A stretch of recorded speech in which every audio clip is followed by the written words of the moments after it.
Welcome my dear friends. তো friends, আজকে এই ভিডিওতে খুবই গুরুত্বপূর্ণ কিছু অঙ্ক আলোচনা করব। আর যে কয়েকটা অঙ্ক আলোচনা করব প্রত্যেকটাই প্রিভিয়াস ইয়ারের, রাইট?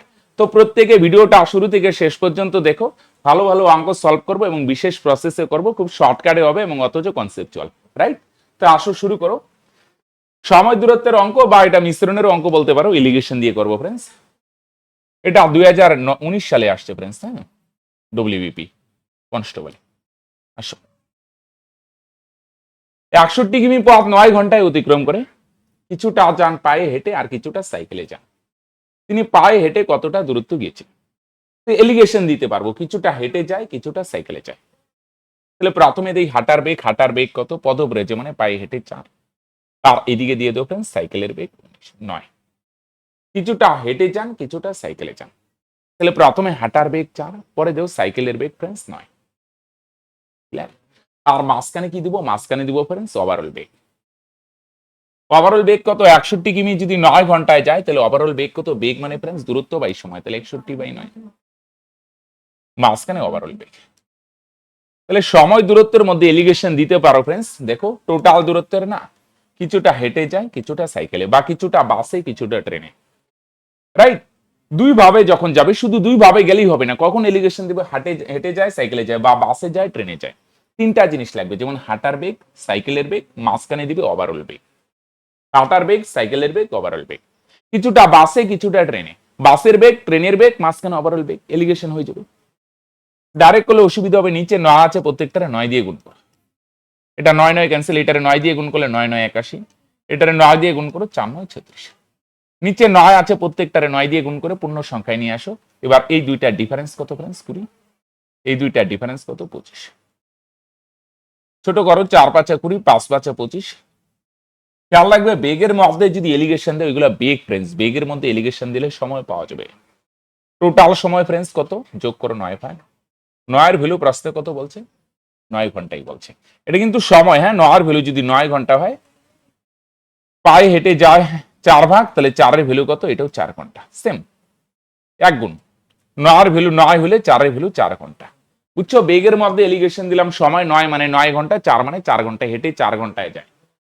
4 ঘন্টা হাঁটেন, 4 ঘন্টা হেঁটে কতটুক যাবে? হাঁটার বেগ 4 না, তাহলে 1 ঘন্টায় যদি 4 কিমি যায়, তাহলে এখানে করে দিই 4 ঘন্টায় কত যাবে ফ্রেন্ডস? 4 4 16 কিমি। 1 ঘন্টায় 4 কিমি, 4 ঘন্টায় 4 4 16। বুঝা গেল? বেগের মধ্যে এলিগেশন দিলাম সময়, টোটাল সময় 9 ভাগ 9 মানে 9 ঘন্টা হলে, হাঁটার সময় 4 ভাগ 4 এর ভ্যালু 4 ঘন্টা। 4 ঘন্টায় কতটুক যাবে বস? 1 ঘন্টায় 4 কিমি, তাহলে 4 ঘন্টায় 16 কিমি। কানেক্টেড? Clear friends? বেগের মধ্যে এলিগেশন দিলাম সময়। আসো নেক্সট। আচ্ছা, এদেরকে বড় থেকে ছোট আকারে সাজাও। তাহলে কিভাবে করবে? আমি আগেও ভিডিওতে আলোচনা করেছি, এরকম বড় ছোট বললে না ফ্রেন্ডস, খেয়াল করো, এখানে সবগুলোরই লব ছোট, হর বড়, তখন কি করবে ফ্রেন্ডস? দেখো, এদের ডিফারেন্স কত? লব আর হরের ডিফারেন্স 4। লব আর হরের ডিফারেন্স ফ্রেন্ডস 4 নাকি? হ্যাঁ, এখানে লব আর হরের ডিফারেন্স ফ্রেন্ডস 1। লব আর হরের ডিফারেন্স দিয়ে লবকে ভাগ করো, 4 দিয়ে 7 রে ভাগ করো, তাহলে 1 পয়েন্ট সামথিং। এখানে 4 দিয়ে 16 কে ভাগ করো, 4 4 16, মিললে ভালো কথা। আর যদি না মিলে, ভাগ করে মিলানোর প্রয়োজন নেই, কত হয় টাই দিয়ে নাও। 4 দিয়ে 7 কে, 4 কে 4, 1 পয়েন্ট। মানে 1 দিয়ে 21 কে ভাগ করো, 21 কে 21। তাহলে এইটা কত হয়? 1, এটা কত? 4, এটা কত? 21। সবচেয়ে বড় হচ্ছে এটা, সবচেয়ে বড় 21/22। তাহলে 21/22 সবচেয়ে বড়, এই দুই জায়গাতেই আছে 21/22। পরে কোনটা হবে? পরে হবে এটা সেকেন্ডে 16/20। 16/20 এটা, হ্যাঁ, পরে হবে 7/11, তার মানে এটা সবচেয়ে বড় 21, 21 মানে 21/22, পরে হবে 4, 4 মানে 16/20 থেকে আসছে, পরে এটা হবে। সিম্পল, ডিফারেন্স দিয়ে লবকে ভাগ করো, খুব সিম্পল। খুব জটিল ক্যালকুলেশন হলো কি না? একদম দেখার সঙ্গে সঙ্গে অ্যান্সার, রাইট? আসো,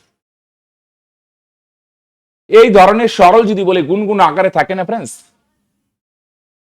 তাহলে এইটার অ্যান্সার বার করতে গেলে এগুলো সরল করে আমরা সময় নষ্ট করবো না, মাঝখানে সব কাটা যায়, লসগু যদি করা যায় দুটো জিনিস বাসবে। কি করবে? আমরা দেখো মাঝখানে সবগুলো করে নিয়ে ফার্স্টেরটা করো আর লাস্টেরটা করো। এটা লসও করো তো ফ্রেন্ডস, 3 ওকে 3 বিয়োগ 1, তার মানে 2/3। এখানে ফার্স্ট আর লাস্টেরটা করো, 3 ওকে 3 বিয়োগ 1, আর লাস্টেরটা লসও করো তো 100 কে 100 মাইনাস 1। প্লাস মাইনাস যাই থাক ফ্রেন্ডস, হ্যাঁ, এরকম গুণ গুণ আকারে থাকে, যদি অনেক সময় প্লাস থাকে অনেক সময় মাইনাস থাকে, তো ভয়ের কিছু নাই, যাই থাক সেম প্রসেস। ফার্স্ট আর লাস্ট করবে, ফার্স্টেরটা লসগু করো 3 হবে লসগু, উপরে 3 ওকে 3 মাইনাস 1 2/3, আর এখানে 100 কে 100 মাইনাস 1 99/100। এবার আনসার হবে দুইটা দিয়ে, সবচেয়ে ছোট আর সবচেয়ে বড়। সবচেয়ে ছোট 2 2 উপরে আছে উপরেই, সবচেয়ে বড় 100 100 নিচে আছে নিচেই, তাহলে ক্যান্সেল করো, 50 দুগুণে 100, তার মানে फ्रेंड्स 1/50, তার মানে অ্যান্সার অপশন সি। বুঝলে? তাহলে সবচেয়ে ছোট আর সবচেয়ে বড় দুইটা দিয়ে অ্যান্সার হবে। এই চারটার মধ্যে সবচেয়ে ছোট 2 2 উপরে আছে উপরে, সবচেয়ে বড় 100 নিচে আছে নিচে, সিম্পল। ফার্স্ট আর লাস্টেরটা করবে সবচেয়ে ছোট আর সবচেয়ে বড় দিয়ে অ্যান্সার। Connected friends? কোন দ্রব্যের বিক্রয় মূল্য 616 টাকা হলে 12% লাভ হয়, তাহলে 462 টাকায় বিক্রি করলে কত টাকা ক্ষতি হবে? আচ্ছা, এখান থেকে না ক্রয় মূল্য বার করে নাও, 616 টাকায় বিক্রি করলে 12% লাভ হয়। 12% মানে फ्रेंड्स মনে মনে ভাঙাও, 12% মানে মাইন্ডে ক্যালকুলেশন করতে হবে, 3/25, রাইট? 3 4 12, 4 25 100, তার মানে ক্রয় মূল্য যদি 25 ভাগ হয় লাভ হবে 3 ভাগ, তার মানে फ्रेंड्स বিক্রয় মূল্য কত? বিক্রয় মূল্য হচ্ছে 28 ভাগ। ডাইরেক্ট করে দিই, হ্যাঁ, যাতা টেকনিক। তাহলে বিক্রয় মূল্য 28 ভাগ, 28 এর ভ্যালু কত? 28 এর ভ্যালু 616। এটাও বিক্রয় মূল্য, এটাও বিক্রয় মূল্য, বিক্রয় মূল্য 28 ভাগ, 28 এর ভ্যালু যদি 616 হয়, তাহলে ক্রয় মূল্য 25 ভাগ, 25 এর ভ্যালু কত? ইনটু 25। বুঝে নেই? উপরেও বিক্রয় মূল্য, নিচেও বিক্রয় মূল্য, বা এইভাবে ভাবতে পারো, বিক্রয় মূল্য 28 ভাগ, 25 ভাগ ক্রয় মূল্য, 3 ভাগ লাভ, বিক্রয় মূল্য 28 ভাগ। বিক্রয় মূল্য 28 ভাগ, 28 এর ভ্যালু 616, 28 এর ভ্যালু 616, তাহলে ক্রয় মূল্য 25 ভাগ, 25 এর ভ্যালু কত? এটা ক্যান্সেল করো, 28 দুগুণে 56 থাকবে 5, 56, 28 দুগুণে 56, তার মানে গুণ করো फ्रेंड्स 550। একই না फ्रेंड्स? এটা হলো ক্রয় মূল্য। ক্লিয়ার এত দূর? তাহলে পার্সেন্টটা ভাঙো, 12% মানে কত? 3/25, তাহলে ক্রয় মূল্য যদি 25 ভাগ হয় লাভ হবে 3 ভাগ, বিক্রয় মূল্য 28 ভাগ। বিক্রয় মূল্য উপরে বিক্রয় মূল্য, নিচেও বিক্রয় মূল্য, ক্রয় মূল্য বার করবো ক্রয় মূল্যের সামনে, যাতা টেকনিক বা এমনিও ভাবতে পারো। উপরে বিক্রয় মূল্য, নিচেও বিক্রয় মূল্য, যেটা বার করবো ক্রয় মূল্য বার করবো ক্রয় মূল্যের সামনে, তার মানে ক্রয় মূল্য 550। এবার 550 টাকায় কিনে যদি 462 টাকায় বিক্রি করো, তার মানে কত ক্ষতি হবে फ्रेंड्स? কত ক্ষতি বলো দেখি? 50 আর এদিকে 38, 88 টাকা ক্ষতি, রাইট? হলো সবার? কত? ও, এটা পার্সেন্টে চাই নাই, কত টাকা ক্ষতি বলছে, তার মানে 88 টাকা ক্ষতি হবে। আমি ভাবলাম আরো পার্সেন্ট নেই। গল্প শেষ? হ্যালো, বুঝছো? 12% মানে 3/25, ক্রয় মূল্য 25 হলে বিক্রয় মূল্য 28, 3 ভাগ লাভ। 28 মানে 616, 25 মানে কত? 550, 550 কিনা 462 বিক্রি করবে, 28 টাকা ক্ষতি, 88। শতকরা বললে ক্ষতি বাই ক্রয় মূল্য ইন্টু 100 করে দিতাম। একটি ঘুড়ি ও একটি লাটাইয়ের দাম একসাথে 1 টাকা 10 পয়সা, লাটাইয়ের দাম ঘুড়ি থেকে 1 টাকা বেশি। অপশন টেস্ট করি। লাটাইয়ের দাম ঘুড়ির থেকে 1 টাকা বেশি, ঘুড়ির দাম কত? এটা দেখো, ঘুড়ির দাম যদি 5 পয়সা হয়, তাহলে লাটাইয়ের দাম 1 টাকা 5 পয়সা। 1 টাকা বেশি না? এটা 5 পয়সা হইলে এটা 1 টাকা বেশি, 1 টাকা 5 পয়সা। দুইটা যোগ করো কত হয়? 1 টাকা 5 পয়সা আর 5 পয়সা যোগ করো 1 টাকা 10 পয়সা। প্রশ্নের সাথে মিলছে। ঘুড়ি যত হবে লাটাইয়ের দাম তার থেকে 1 টাকা বেশি। অপশন টেস্ট করো। ঘুড়ি যদি 5 পয়সা হয়, লাটাইয়ের দাম 1 টাকা বেশি, মানে 1 টাকা 5 পয়সা। এবার বলছে দুইটা যোগ করলে 1 টাকা 10 পয়সা হবে। দেখো তো, দুইটা যোগ করলে 1 টাকা 10 পয়সা হয়? হ্যাঁ হয়। 5 পয়সা আর 1 টাকা 5 পয়সা যোগ করে 1 টাকা 10 পয়সা, তার মানে এটা দিয়ে মিলে যাচ্ছে। এগুলা দিয়ে হবে না, এগুলা বুঝা গেল? মনে করো এটা দিয়ে চেক করো, যদি ঘুড়ি 25 পয়সা হয়, তাহলে লাটাই কত হবে? 1 টাকা 25 পয়সা। এই দুইটা যোগ করে দেখো, এই দুইটা 25 পয়সা আর 25 পয়সা, 1 টাকা 50 পয়সা। প্রশ্নের সাথে মিলছে না, রাইট? দুইটা, তাহলে এমন একটা হবে অ্যান্সার। বুঝে গেল? অপশন টেস্ট করলাম, ঘুড়ি এত হলে লাটাই এত হবে। এবার এটা অ্যান্সার হবে কিনা কিভাবে বুঝবো? দুইটা যোগ করলে এটার সঙ্গে মিলতে হবে। প্রথমটাই মিলে গেল, তার মানে এটাই অ্যান্সার, রাইট? দুটি সংখ্যার গুণফল এত, তাদের গসগু এত, তবে সংখ্যা দুটির গসগু আর লসগুর অনুপাত কত? একটা জিনিস তোমরা জানো फ्रेंड्स, সংখ্যা দুইটার গুণফলের ক্ষেত্রে তোমরা জানো প্রথম সংখ্যা ইনটু দ্বিতীয় সংখ্যা সমান সমান গসগু ইনটু লসগু। এটা দুইটার সংখ্যার ক্ষেত্রেই প্রযোজ্য হয়। সংখ্যা দুইটার গুণফল সমান সমান গসগু ইনটু লসগু। সংখ্যা দুইটার গুণফল কত फ्रेंड्स? 2160। দুইটার গুণফল গসগু কত? গসগু 6 আর লসগু फ्रेंड्स কোনো আইডিয়া নেই। 6 দিয়ে গুণ করো, 6 34 216 আর একটা 0 360। কিছু লেখার দরকার নেই। বুঝা গেল? দুইটা সংখ্যার গুণফল সমান সমান গসাগু ইন্টু লসাগু। লসাগু কত? 360। তাহলে গসাগু আর লসাগুর অনুপাত কত? তাহলে গসাগু কত ফ্রেন্ডস? 6। আর লসাগু কত বার করলাম? 360। রেশিও করো 6 কে 6, তার মানে 60। বলো ক্লিয়ার ফ্রেন্ডস? রাইট। গসাগু দিয়ে সংখ্যা দুইটার গুণফলকে গসাগু দিয়ে ভাগ করে লসাগু বেরিয়ে আসবে। পরে দুইটার অনুপাত বার করতে বলছে, বার করে দাও। তার মানে 1:60। আসো, কত বছরে কোনো টাকা এত পার্সেন্ট সরল সুদে দ্বিগুণ হবে? আচ্ছা, এটা করার আগে একটা জিনিস তোমাদের আমি বলে দিই ফ্রেন্ডস, আমাদের 1 জুলাই থেকে ফ্রেন্ডস আমাদের ম্যাথ 0 টু হিরো বেস চলছে, যেখানে math, GI, GK, English, science সমস্ত কিছু করানো হচ্ছে বেসিক টু অ্যাডভান্স লেভেলের। ডব্লিউবিপি, কেপি, মোট কথা পুলিশ, রেলওয়ে, এসএসসি, রাজ্যের গ্রুপ সি, গ্রুপ ডি সহ সমস্ত পরীক্ষার জন্য উপযোগী। রাইট। তুমি যদি ফ্রেন্ডস সিরিয়াস থাকো যে আমার স্বপ্নকে বাস্তব রূপ দিব, তাহলে তোমরা আমাদের এই পেইড কোর্সে যুক্ত হতে পারো। মাত্র 499 টাকা এডমিশন ফি, পরে শুধু মাসিক বেতন 99 টাকা।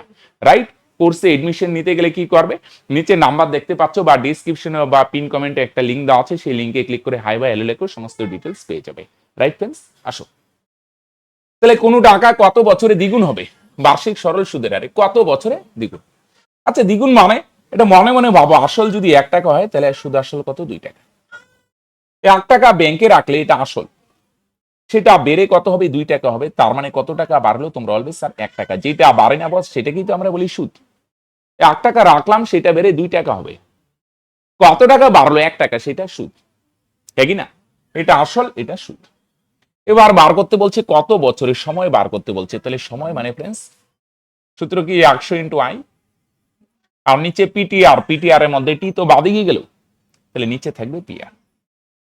তাহলে সূত্র কি? 100 ইন্টু আই। এত কিছু লেখা যাবে না। সিম্পল ফান্ডা কি দেখো, এখানে আমি একটা জিনিস বলি, এরকম দ্বিগুণ 3 গুণের ক্ষেত্রে যত গুণ বলবে না, 2 গুণ বলছে তার মানে সুদ হবে 1 কম। যদি বলে 3 গুণ তার মানে সুদ 2। যদি বলে 4 গুণ সুদ হবে 3, 1 কমায় নেবে। কেন? কারণ 1 টাকা রাখলে 2 টাকা সুদ। আসল সুদ কত বিয়োগ করো? 1 যে আসল, 1 কেন মাইনাস করবো? 1 হচ্ছে আসল।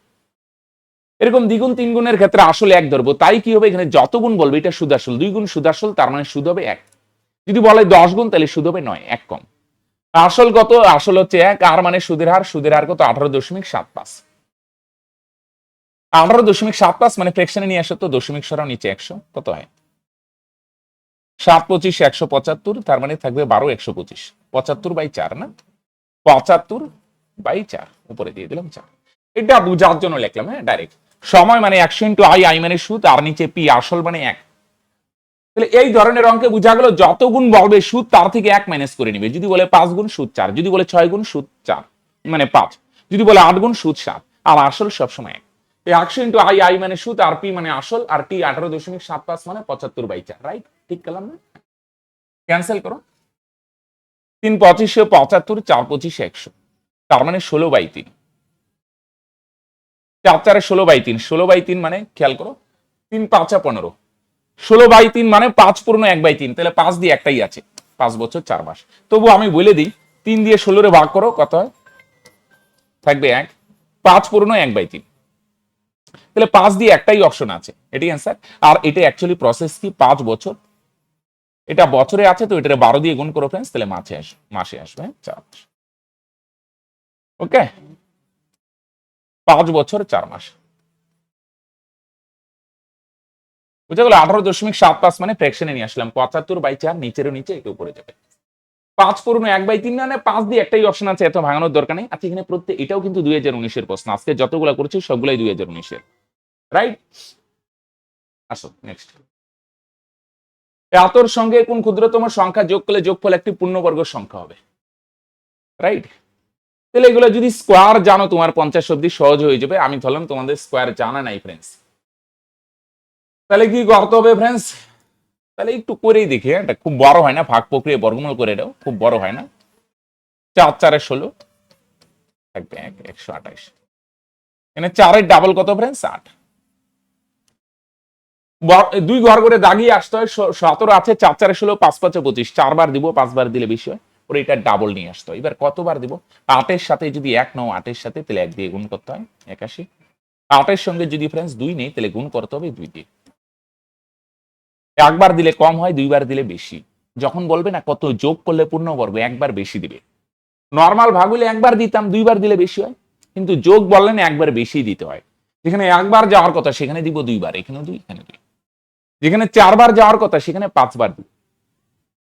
2 বার দিলে 164, বিয়োগ করো। এখানে বিয়োগ করতে যাও না, 12টার থেকে ছোটটা 164 থেকে 138 গেলে 36 হয়। তার মানে 36 যোগ করতে হবে। তার মানে যোগ বলে ফ্রেন্ডস লাস্টে গিয়ে একবার বেশি দিবে। যেখানে 4 বার যাওয়ার কথা সেখানে 5 বার দিবে, যেখানে 6 বার যাওয়ার কথা সেখানে 7 বার দিবে। রাইট? তাহলে ফ্রেন্ডস এই ছিল 8টি প্রবলেম। আজকের ক্লাস এখানে শেষ করছি। দেখা হচ্ছে নেক্সট ভিডিওতে। আরেকটা জিনিস আবার মনে করিয়ে দিচ্ছি, তোমরা যদি সিরিয়াস থাকো, রাইট, ইউটিউবে আইসে কখন কি করবে না করবে এটা তো মানে সিস্টেমেটিক থাকে না। যদি সিস্টেমেটিক এবং স্ট্র্যাটেজি ওয়াইজ প্রিপারেশন নিতে চাও এবং প্রপার গাইডলাইনে থাকতে চাও, খুব সামান্য ফিস দিয়ে তাহলে আমাদের পেইড কোর্সে যুক্ত হতে পারো। মাত্র 499 টাকা, আর শুধু মাসিক বেতন 99। রাইট? সমস্ত সাবজেক্টই পাবে, পিডিএফ পাবে, বোর্ড মানে ভিডিও ক্লাস পাবে, পিডিএফ পাবে, নিয়মিত মক টেস্ট পাবে। রাইট? আর কিছু বেসিক মাইন্ডসেটের ক্লাস তোমাদের প্রোভাইড করাবে। Right friends? তাহলে আগ্রহী থাকলে অবশ্যই ডেসক্রিপশনে বা পিন কমেন্টে চলে যাও, সেখানে লিংক দেওয়া আছে, ক্লিক করলে ডিটেলস পেয়ে যাবো। ওকে, বাই।